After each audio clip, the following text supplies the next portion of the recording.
اب تقریباً نا کیفیت تو مختلف ہوتی ہیں، تو کیس تقریباً وہی ہے جو میں نے سٹارٹ میں کہا ہے. تو اس کے لیے یہی میرے بھائی جو میں مجموعی طور پہ کہہ رہا ہوں نا، یہ علاج ہے. اگر نہیں فرق پڑتا تو پھر باقاعدہ اس کا علاج کسی معالج سے جو مصنون طریقے سے کرتے ہیں ان سے کروائیں. اور یہ تعویذوں دھاگوں سے بچیں، ان چیزوں سے ٹونے ٹوٹکوں سے بچیں انشاءاللہ. یہ قرآن کیونکہ شفا ہے اور قرآن ہی سے شفا ہوتی ہے انشاءاللہ العزیز، کیونکہ سینے کی ساری بیماریوں کی شفا جو ہے. ہاں ایک چیز اس میں یہ ذہن میں رکھیں، کچھ لوگ چاہتے ہیں کہ یہ جو ہے نا، یہ جو بیماریاں ہیں یہ ایسی بیماریاں ہیں کہ حالانکہ یہ بیماریوں کی ماں ہوتی ہیں. یہ سیب ہو گیا، جن ہو گیا، نظر ہو گئی. تو لوگ چاہتے ہیں کہ اس کا شارٹ کٹ کوئی ہونا چاہیے کہ جیسے ہی ملا کے پاس جائیں وہ ایسا عمل کرے ہماری یہ بیماری دور ہو جائے. ایسا ہی ہے نا، پھر وہ پیسے بھی نہ لگیں. جو پیسے لے لے چور فراڈیا، جو دم فری کرتا ہے اس کے دم میں اثر ہے. یہ ہے نا باتیں مشہور کہ جو پیسے لے کے دم کرتا ہے نا اس کے دم میں اثر نہیں ہوتا. میں آپ کو حقیقت بتاؤں، صحابی نے بکریاں لی نا، جب لی نا اجرت، تو نبی نے اس کو کیا کہا تھا؟ ڈانٹا تھا، اس کو ڈسکریج کیا تھا. آپ نے فرمایا تھا اللہ تیرے برکت ڈالے، لوگ تو برا کام کر کے لیتے ہیں، تم نے تو اچھا کام کر کے لیا، لاؤ اس میں سے میرا بھی حصہ نکالو. یہ وہ رزق ہے. جب اس کام میں ہم لوگوں کا ذہن یہ ہوگا کہ جاؤں جیسے ہی وہ کوئی پھونک مارے میں ٹھیک ہو جاؤں، میرا پیسہ بھی نہ لگے، کچھ بھی نہ ہو، ڈاکٹروں کو ہزاروں لاکھوں دے دیا، جب مال اس کے پاس آئے تو نہیں، وہ فراڈیا ہی 100 روپے لیندہ ہی. ہاں جی ہے نا، یہی ہے نا. تو پھر کیا ہوتا ہے؟ پھر وہ بیٹھا ہوا اوپر.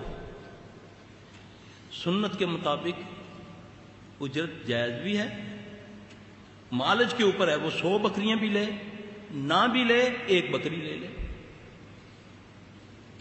ٹھیک ہے.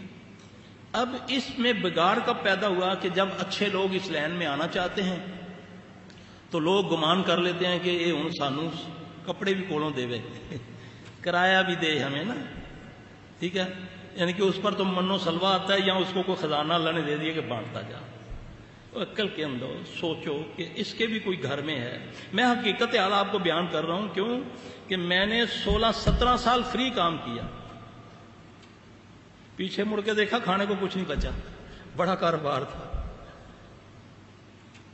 اب اگر کوئی مزدوری لے لیتا ہے، یہ میں آپ کو مجموعی بات بتاتا ہوں کہ یہ سمجھیں، جو آپ سے اجرت لیتا ہے جائز طریقے سے اس کا حق بنتا ہے اس کو دے دیا کرو. وہ مزدوری کر رہا ہے، یہ دین سے نکالو. یہ شیاطین نے، یہ ان لوگوں نے اڑائی ہوئی باتیں ہیں کہ جو پیسے کو تو ہاتھ ہی نہیں لگاتے، ڈبہ رکھا ہے منڈ دے جاؤ، سراہنے کے نیچے رکھتے جاؤ. ٹھیک ہے جی. صدقے کے نام پر لاکھوں لے لیتے ہیں، کوٹھیاں کاریں لکھوا لیتے ہیں.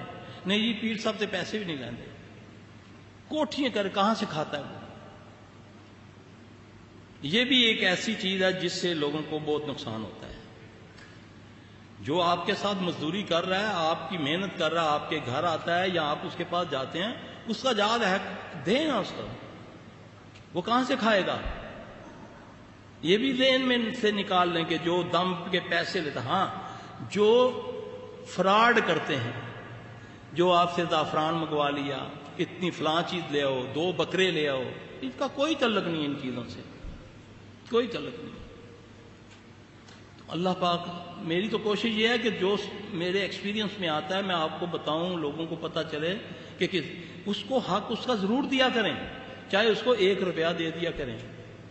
ٹھیک ہے، کیونکہ یہ بھی دیکھیں کہ اس کے پاس کوئی آمدن کا دیا. پھر اس سے کیا ہوتا ہے، جب وہ بیچارہ بڑے جوش و خروش سے آتا ہے، جب پیچھے مڑ کے دیکھتا ہے یار بچے بھی بھوکے مرنا شروع ہو گیا، وہ پھر چکر بازی میں شروع ہو جاتا ہے. پھر شیطان اس کا ساتھ دینا شروع ہو جاتا ہے، کیونکہ جب وہ جھوٹ بولنا شروع ہوگا تو رحمت تو ختم ہوگی اس کے ساتھ.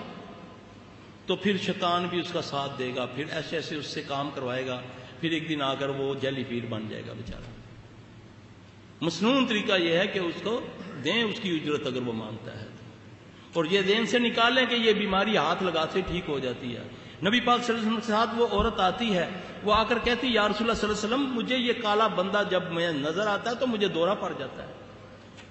میں گر جاتی ہوں. اس کو تو لکھا ہے نا کہ اس کو مرگی کی تکلیف تھی. تو نبی صلی اللہ علیہ وسلم نے کیا جواب فرمایا تھا؟ آپ نے فرمایا تو اس بیماری پر اس کو اسیب تھا. آپ نے فرمایا تو اس بیماری پر اگر صبر کرے گی تو اللہ تجھے اس کے بدلے میں جنت دے گا. تو اس نے عرض کی یا رسول اللہ صلی اللہ علیہ وسلم ٹھیک ہے میں اس پر صبر کروں گی. آپ یہ دعا فرما دیں کہ جب مجھ کو دورہ پڑتا ہے تو میری ستر ننگی ہو جاتی ہے, اللہ میری حیا کو ڈھانپے رکھے. اب اس حدیث سے کیا ثابت ہوتا ہے کہ یہ بڑی صبر آزما تکلیف ہے, اللہ کسی کو نہ لگائے. اگر اللہ نہ کرے کسی کو یہ مصیبت میں وہ مبتلا ہو گیا ہے تو پھر اس کو صبر کے ساتھ اس کا علاج کروانا چاہیے. نہ کہ اس کے ذہن میں ہو کہ میں فلاں کے پاس جاؤں گا اور وہ چھو کرے گا تو وہ ٹھیک ہو جائے گا. وہ وقتی طور پہ شیطان کو, اس جن کو پتا ہوتا ہے کہ یہ معالج کیا ہے.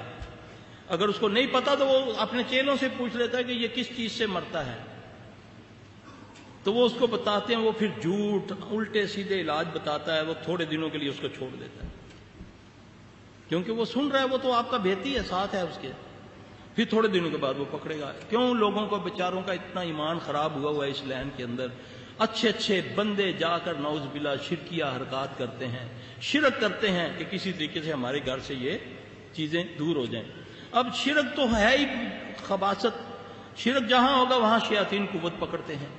اب عرب ملکوں میں ہم نے دیکھا ہے یہاں علاج اگر کسی کا کریں بہت جلدی اللہ پاک شفا دے دیتا ہے. ہمارے ادھر ایک علاقے کے جن کو, ایک مزار کے جن کو مارو وہ 10 مزاروں کے اور جن آتے ہیں لڑنے کے لیے. ایک دوسرے کی وہ مدد کرتے ہیں. جہاں شرک ہوتا ہے وہاں بڑا مشکل کام ہوتا ہے. اور یہاں پر تو توحید ہے الحمدللہ. کوئی ایسے اڈے بھی نہیں ہیں جہاں پر شرک. اندرونی خانہ ہوتا ہو کچھ نہ کچھ, مگر الحمدللہ میں نے یہ دیکھا ہے ان ممالک کے اندر, میں جاتا رہتا ہوں, یہاں بہت آسانی سے کیس ہو جاتے ہیں.